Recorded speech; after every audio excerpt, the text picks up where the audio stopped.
You're going to find out about a Muslim that was raised from the dead in the morgue.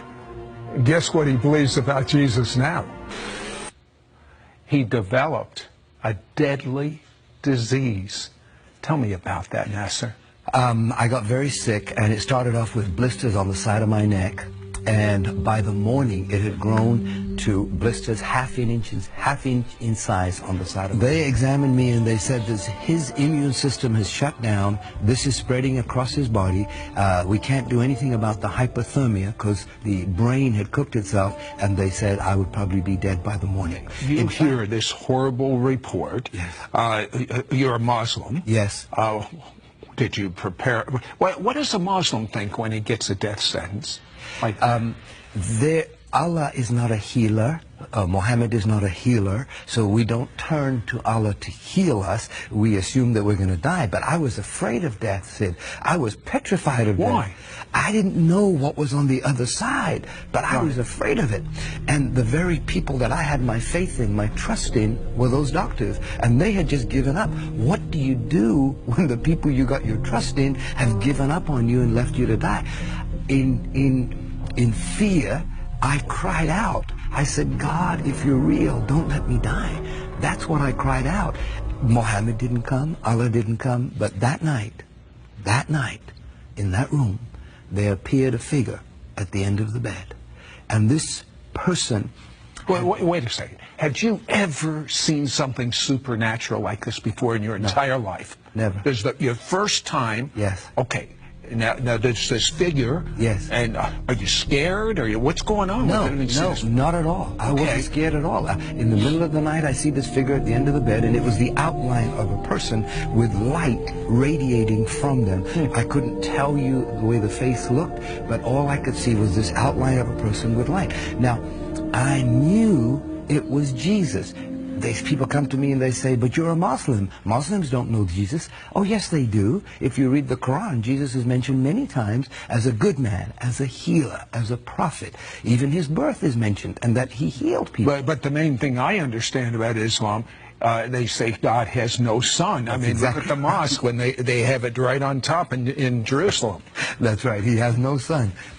Well, this person that appeared said two things. I'm the God of the Christians, and I'm the God of Abraham, Isaac, and Jacob. Wait a second. As a Muslim, isn't it Abraham, Ishmael, and Jacob? That's right. Ishmael was supposed to be the firstborn, right? Not Isaac, but that's not what this person said. Abraham, Isaac. So to me, it meant a whole lot. But even more astounding was that the next morning, the same doctors walked in and they said, we don't understand what's happened. It is a miracle. It has gone into remission. Instead of spreading, they are starting to decrease. Now, when they said that to you, what did you think? I said, look, I don't know what to tell you, but there was a person. You told them? Oh, they're going to put you in a mental ward. I told them there was Jesus here, and he healed me. And a Muslim saying that, they're going to put him away. They didn't believe me. And that became a test case in the city of Toronto. Why is this man alive? In fact, they said it's gone into remission so much, you can go home now. And I said, no, I don't want to go home. That was my security. That little room was my security. You wanted that man to come back? Yes, absolutely. This doesn't make any sense. Is this Jesus that appeared in my room, is he a prophet, the way the Muslims had taught me all my life? Or is he the Son of God? What did you do about that? I had that burning question. Is Jesus really the Son of God? And I got home that day, the day I was released from the hospital. The next morning I wake up at 6 o'clock. I don't know why I woke up at 6, turned on the television. There were two men just like here talking about that very question. And on the screen it says, is Jesus the Son of God? My goodness. Coincidence? I don't think so. That was the very question that was in my heart. And they're talking back and forth.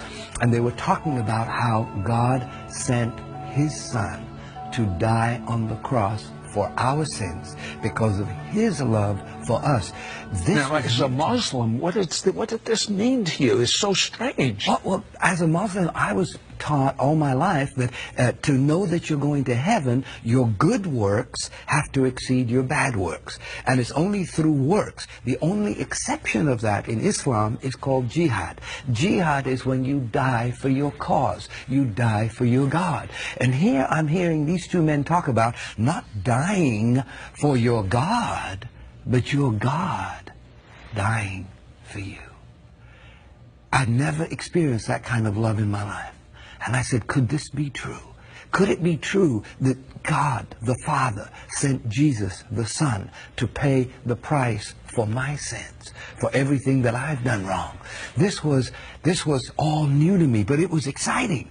And these men were talking back and forth that yes, Jesus is the Son of God, and yes, it is documented that he walked the earth, and it is documented that he healed, and it is documented that he died on the cross and paid the price for the sins of all men. So what happened with this horrific disease that you had? Well, that day when that program finished, I got on my knees. They led me in a prayer. I asked Jesus to be the Lord of my life. I found a photograph of the way I used to look, and I started praying to this Jesus. Can you make me look like this again? I had looked 75 years old. My whole face is aged.